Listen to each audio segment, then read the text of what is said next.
साथियों, मैं अंकित कुमार यादव आप सभी का स्वागत करता हूं सृष्टि ज्ञान केंद्र में, जहां हम चल रहे हैं प्रारंभ करने इतिहास के विषय को। और इसमें अध्याय चल रहे हैं प्रारंभ करने 7, जिसका नाम है एक साम्राज्य की राजधानी विजयनगर।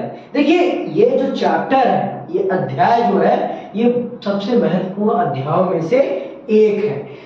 उस समय, जिस समय ये साम्राज्य बचता है, उस समय दिल्ली मतलब उत्तर भारत में आपके मुसलमानों का शासन था, या उस शासन को मुख्य रूप से दिल्ली सल्तनत कहा जाता है। उसे क्या कहा जाता है? दिल्ली सल्तनत। और उस समय में ये साम्राज्य जब स्थापित होता है, और जब ये स्थापित होता है और अपना जब विकास करता है, तो ये अपने आप में एक अद्भुत साम्राज्य बनकर उभरता है। इसीलिए इस साम्राज्य को पढ़ाया जा रहा है आपको। और इस साम्राज्य की जो स्थापत्य कला है, मतलब जो बिल्डिंग मेकिंग स्टाइल है, वो भी बहुत ज्यादा बेहतरीन और उच्च गुणवत्ता की है। बहुत ही बेहतरीन और बहुत ही सुंदर है। इसलिए ये चैप्टर आपको पढ़ाया जा रहा है।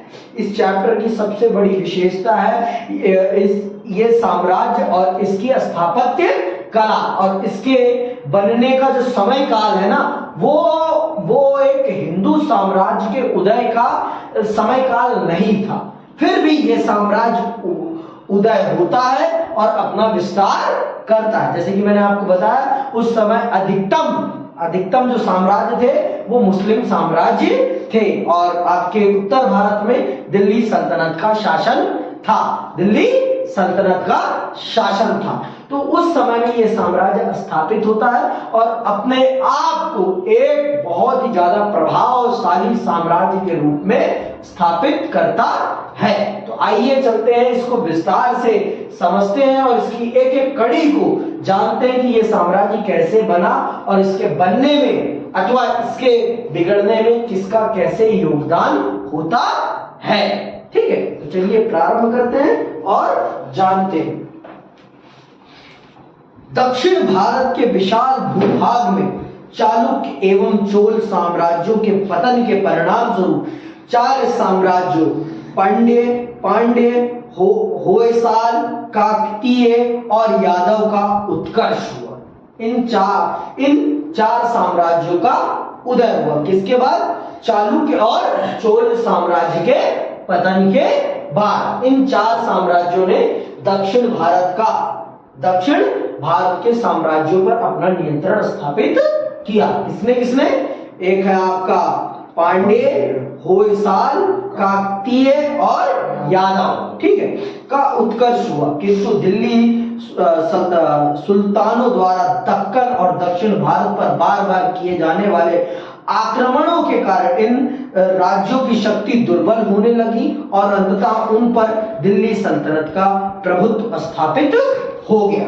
इन पर बार बार आक्रमण होता है दिल्ली सल्तनत का, और ये छिन्न भिन्न हो जाते हैं। ये चारों साम्राज्य छिन्न भिन्न हो जाते हैं। फिर छिन्न भिन्न होने के बावजूद फिर अपने साम्राज्य को स्थापित करना एक बड़ी बात है, और उस खूबी ने ही इस चैप्टर को आपकी इस पुस्तक में स्थान प्रदान किया है। उस खूबी ने बर्बाद होने के बाद भी फिर अपने आप को स्थापित करना और उसी रूप में स्थापित करना, या उससे ज्यादा बढ़कर अपनी शक्ति को बढ़ाकर अपने आप को स्थापित करना, उसी चीज ने इस साम्राज्य को आपकी पुस्तक का विषय वस्तु बनाया है। सुनिए, दिल्ली सल्तनत इस एरिया के क्षेत्रों पर अपना नियंत्रण कर लेती है। फिर भी क्या होता है, सुनो। दिल्ली सल्तनत भी अधिक समय तक उन पर अपना नियंत्रण बनाए रखने में सफल नहीं हो सकी।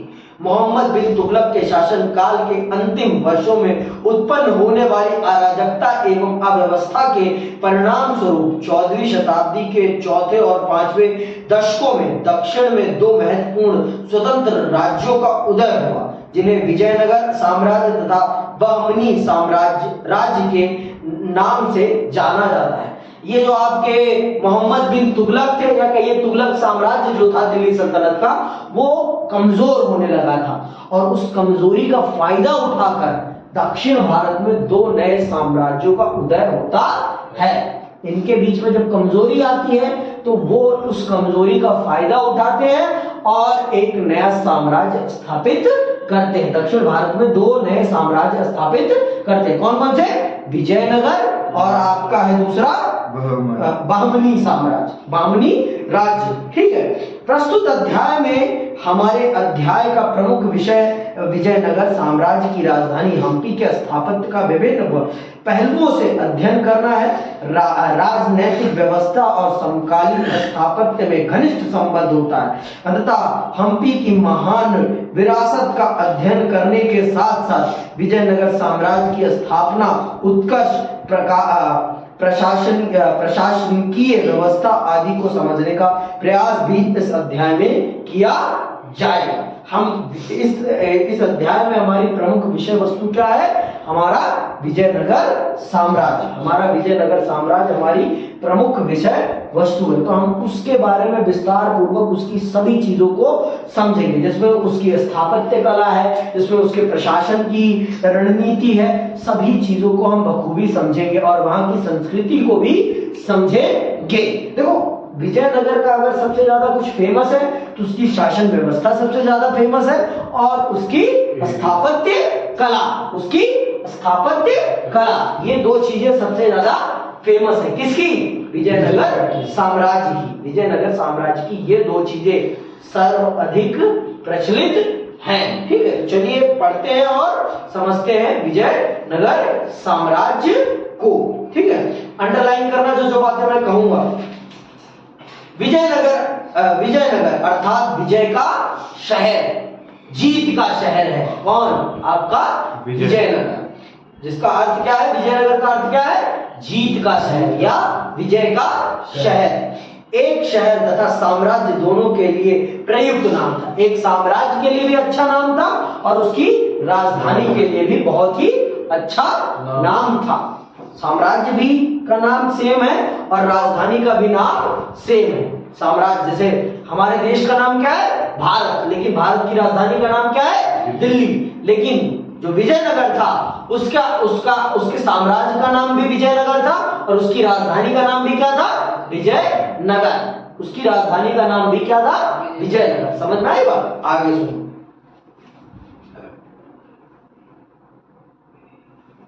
विजयनगर साम्राज्य की स्थापना 1336 ईस्वी में हरिहर तथा बुका राय नामक दो भाइयों ने की थी। हरिहर तथा बुका नाम के दो भाइयों ने की थी। कब? 1336 ईस्वी में। 1336 ईस्वी में। ठीक है, इतिहासकारों का विचार है कि विजयनगर साम्राज्य की स्थापना के पहले ही अर्ध के तटवर्ती जिले स्वयं को दिल्ली सुल्तानों के नियंत्रण से मुक्त कराने के लिए प्रयत्नशील हो गए थे। विलास अनुदान के अनुसार प्रलय नायक ने गोदावरी और कृष्णा नदियों के मध्यवर्ती क्षेत्र में अपनी सत्ता की स्थापना कर ली थी। उसकी मृत्यु के बाद उसके संबंधी कपाय नायक ने उसके उत्तरदायित्व को संभाला। इसी मध्य में मबार में एहसान शाह ने विद्रोह कर दिया। मोहम्मद तुगलक ने इस विद्रोह के दमन के लिए एक अभिनय का आयोजन किया, किंतु सेना में प्लेग फैल जाने के कारण उसे यह अभियान छोड़ना पड़ा। इस स्थिति से लाभ उठाते हुए कपाय नायक ने तेलंगाना के मुस्लिम सूबेदार को पराजित कर वारगल पर अपना अधिकार स्थापित कर लिया। कपाय नायक ने आंध्र देशाधीश्वर और आंध्र सूरत राणा की महत्वपूर्ण उपाधियां धारण की। तो इस प्रकार से दक्षिण भारत से आपकी दिल्ली सल्तनत का कब्जा खत्म हो जाता है। यहाँ के लोगों ने पहले से देखो, कोई भी अपने ऊपर किसी बाहरी का किसी बाहरी का राज नहीं बर्दाश्त कर पाता। एक ना एक दिन वो विद्रोह करता है और उसे अपने देश से खदेड़ बाहर करता है। जैसे हम भी अंग्रेजों का शासन बर्दाश्त नहीं कर पा रहे थे, हम अपने ऊपर अपना शासन बर्दाश्त कर सकते हैं। हम अपने ऊपर अपना शासन मतलब हमारे ऊपर हमारा व्यक्ति अगर शासन करे तो हमें कोई दिक्कत नहीं होगी, लेकिन अगर कोई बाहर का व्यक्ति आकर हम पर शासन करे तो वो हमें बर्दाश्त नहीं होगा। अब अगर बिहार के ऊपर बिहार का मुख्यमंत्री शासन ना करके कोई बाहर का मुख्यमंत्री आकर शासन करे तो बिहार की जनता उसे पसंद करेगी? कदापि नहीं। तो वही बात है, यहाँ पर भी यहाँ की जनता भी इन लोगों को पसंद नहीं कर रही थी और यहाँ के नायकों ने इनका विद्रोह किया और इनको बाहर खदेड़ दिया। ठीक है, अब आते हैं विजयनगर की स्थापना, उत्थान और विकास पे। विजयनगर की स्थापना कैसे हुई और उसका उत्थान कैसे हुआ और फिर विकास कैसे हुआ। ठीक, शीघ्र ही इस विद्रोह का विस्तार कपिली राज्य में भी हो गया। यहाँ की जनता ने संभवतः सोमदेव राज के नेतृत्व में सल्तनत के विरुद्ध विद्रोह कर दिया। दिल्ली सुल्तान मोहम्मद बिन तुगलक ने विद्रोह के दमन का उत्तरदायित्व हरिहर और बुकार राय नामक दो भाइयों को सौंप कर उन्हें दक्षिण भेजा। कहा जाता है कि ये दोनों भाई अंतिम यादव राजा संगम के पुत्र थे और वारंगल के कातियों के अधीन सेवारत थे।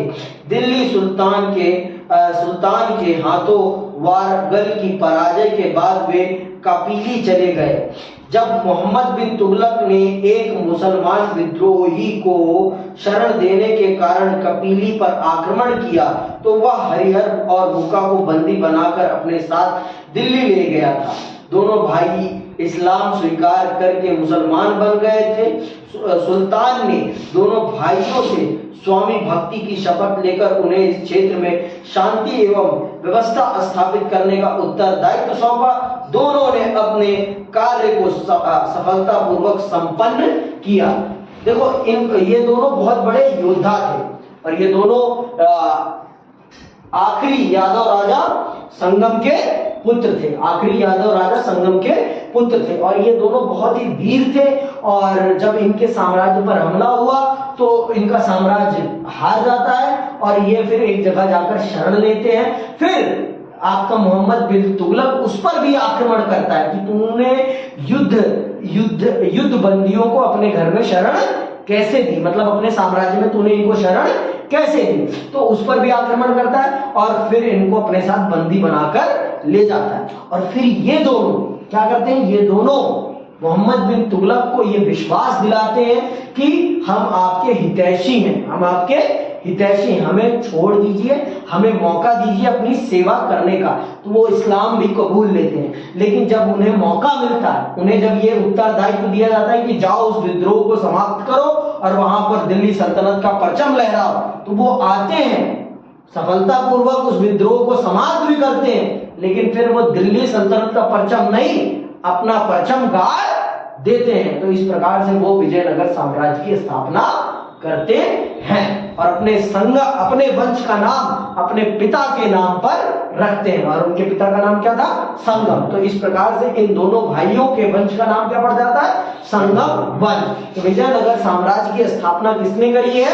हरिहर और बुका ने। हरिहर और बुका का वंश क्या है? संगम वंश। और ये यादव वंश के आखिरी राजा थे। यादव सम्राट संगम के पुत्र थे और इन्होंने अपने साम्राज्य की स्थापना की। तो विजयनगर साम्राज्य की स्थापना यादव प्रतापी राजाओं ने की है। ठीक, आगे सुनिए आप।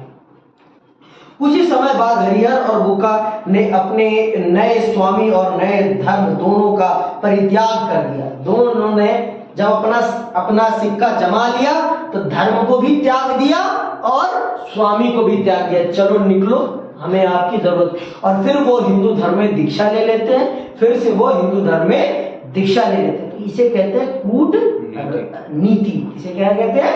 कूटनीति। कि जब आपका सिर दब जाए तो उसे निकलवाने के लिए ताकतवर व्यक्ति के आगे झुक जाना भी सही है, लेकिन फिर जब आपको मौका मिले अपनी ताकत को फिर से प्राप्त कर ले जब आप, तो फिर उसके आगे झुकने की कोई जरूरत नहीं। इसे कहते हैं कूटनीति। इसे क्या कहते हैं?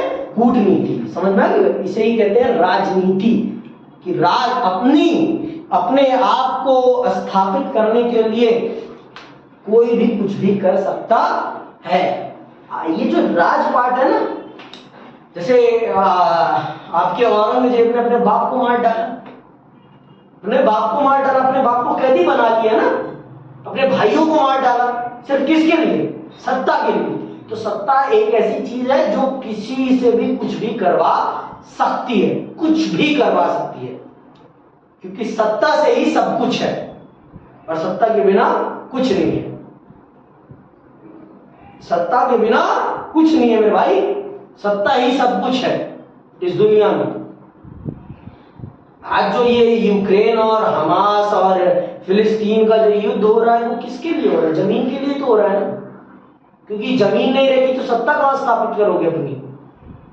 सत्ता स्थापित करने के लिए क्या चाहिए आपको? बिना जमीन के सत्ता स्थापित हो सकती है? हवा में तो सत्ता चलती नहीं है, क्या हवा में चलती है? समझ में आई बात? इसी प्रकार से इन दोनों भाइयों ने भी अपनी विपरीत परिस्थितियों में राजा के अनुसार काम किया, लेकिन जब परिस्थितियां इनके अनुकूल हुई तो फिर कहा, जाओ राजा बाबू, हमें आपका साथ नहीं चाहिए, हम खुद राजा बनेंगे। और इन्होंने अपना साम्राज्य स्थापित किया, और जिसका नाम क्या रखा इन्होंने? विजयनगर साम्राज्य। ठीक है। कपाल गुरु और बागपल्ली के अनुदानों से उल्लेख मिलता है कि महान संत एवं विद्वान विद्यारण्य के निर्देश से उन्हें पुनः हिंदू धर्म में दीक्षित कर लिया गया, और उन्हीं के प्रेरणा से उन्होंने 1336 ईस्वी के विजयनगर के हिंदू राज्य की आधारशिला रखी, जिसका राजा हरिहर बना। उसने राय की उपाधि धारण की। जैसा कि पहले बताया जा चुका है, हरिहर और हुक्का यादव वंशी संगम के पुत्र थे। अंततः उनके वंश को संगम वंश के नाम से जाना जाता है। लगभग 1.5 शताब्दी तक विजयनगर साम्राज्य की शासन सत्ता इसी वंश के हाथों में रही। तत्पश्चात इस साम्राज्य में 3 अन्य वंशों सुलुभ, तुलुभ और अरविंदों ने शासन किया। तो और 3 वंशों ने, संगम वंश के अलावा और 3 वंशों ने शासन किया। किसने किसने? सुलुभ ने, तुलुभ ने और अरविंदों ने शासन किया। और इसमें संगम वंश के बाद सबसे ज्यादा प्रचलित कौन सा होता है? आपका तुलुभ वंश, जिसमें कौन पैदा होता है? कृष्णदेव राय। कृष्णदेव राय सबसे ज्यादा फेमस राजा होता है। कहां का? विजयनगर साम्राज्य का। विजयनगर साम्राज्य का सबसे प्रतापी, सबसे प्रसिद्ध राजा अगर कोई होता है तो वो कौन होता है? आपका कृष्णदेव राय। ठीक है। तो यहाँ पर 4 साम्राज्यों ने, 4 वंशों ने शासन किया है। किस पर? विजयनगर पर। पहला है संगम वंश, दूसरा है सुलुभ है, तीसरा है तुलुभ है और चौथा कौन सा है? अरविंदो। अंडरलाइन कर लेना। ठीक है। विजयनगर साम्राज्य की अस्थिर सीमाओं में भिन्न भिन्न भाषाएं बोलने वाले तथा भिन्न भिन्न धार्मिक परंपराओं को मानने वाले लोग निवास करते थे। विजयनगर के शासक अपनी उत्तरी सीमाओं पर अपने समकालीन शासकों, विशेष रूप से दक्कन के सुल्तानों तथा उड़ीसा के गजपति शासकों के साथ संघर्ष में उलझे रहे। उर्वर नदी घाटियों एवं लाभकारी विदेशी व्यापार से उत्पन्न संपन्नता पर अधिकार का प्रयास इस संघर्ष का प्रमुख कारण था। मतलब ये जो समुद्र के किनारे थे, तो समुद्री रास्ते से जो व्यापार होता था, यही यहाँ के आसपास के राजाओं के बीच लड़ाई का प्रमुख कारण था। भाई पैसा ही सबके बीच में लड़ाई का प्रमुख कारण होता है और कुछ नहीं होता।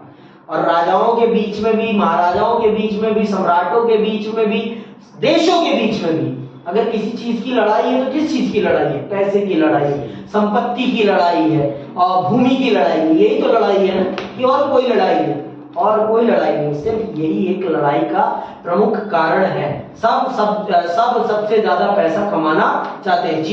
चीन अमेरिका से ज्यादा कमाना चाहता है, भारत चीन से ज्यादा कमाना चाहता है। सब सबसे ज्यादा कमाना चाहते हैं, कोई किसी से कम कमाना नहीं चाहता। और यही तो इस समय में विजयनगर साम्राज्य के जो अड़ोस पड़ोस के राजा थे उनसे इनकी लड़ाई का प्रमुख विषय क्या था? व्यापार पर ज्यादा से ज्यादा नियंत्रण, व्यापार मार्गों पर ज्यादा से ज्यादा नियंत्रण और व्यापार की जो ज्यादा से ज्यादा कमाई थी उस पर नियंत्रण प्राप्त करना ही इन लोगों की लड़ाई का प्रमुख विषय था। ठीक है। विशेष रूप से विजयनगर और बहमनी शासक निरंतर संघर्ष में उलझे रहे। इस संघर्ष के कारण विजयनगर की सीमाएं परिवर्तित होती रही। संगम वंश 1485 ईस्वी तक सत्ता में बना रहा। विरूपाक्ष द्वितीय इस वंश का अंतिम शासक था। वह दुर्बल एवं अयोग्य शासक था।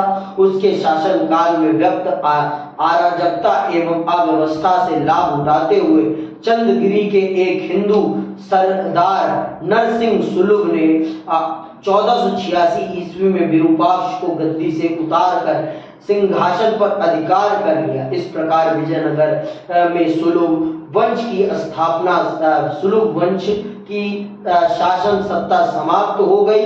सुलभ सैनिक कमांडर 1503 ईसा तक सत्ता में रहे। तत्पश्चात उनका स्थान तुलुभ वंश ने ले लिया। विजयनगर का सुप्रसिद्ध शासक कृष्णदेव राय इसी वंश से संबंधित था। सबसे ज्यादा प्रचलित अगर कोई राजा है वो कौन है? कृष्णदेव राय। और उसके वंश का क्या नाम है? तुलुभ वंश। सुलभ वंश है, संगम वंश है पहले, फिर उसके बाद सुलभ वंश, फिर उसके बाद तुलुभ वंश, फिर कौन सा? अरविंदो वंश। ठीक है।